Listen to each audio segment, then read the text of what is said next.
देशामध्ये तिसऱ्या टप्प्यातील मतदान प्रक्रिया पूर्ण, तर आतापर्यंत देशात 60.10% तर राज्यात 53.90% मतदानाची नोंद।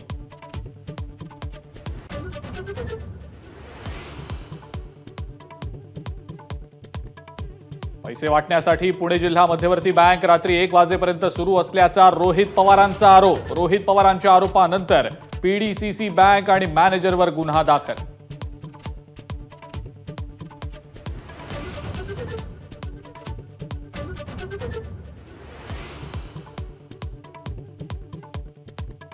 चार जून इंडिया आघाडीची एक्सपायरी डेट। गरिबांचं आरक्षण काढून मुस्लिमांना देण्याचा इंडिया आघाडीचा प्रयत्न।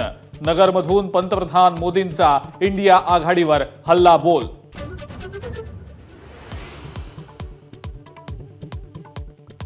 मुंबईवरील 26/11च्या हल्ल्याबाबत काँग्रेस नेत्याचं धक्कादायक वक्तव्य। काँग्रेस नेत्यानं कसाबला निर्दोष म्हटलं, त्यामुळे शहीदांचा अपमान झाला। विजय वडेट्टीवार यांच्या वक्तव्यावरून पंतप्रधान मोदींचा निशाणा।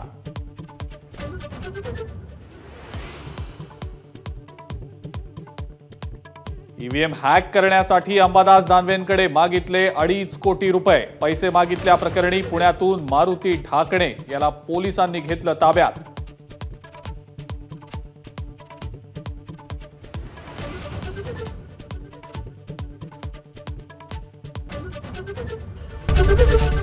एबीपी माझा, उघडा डोळे बघा नीट।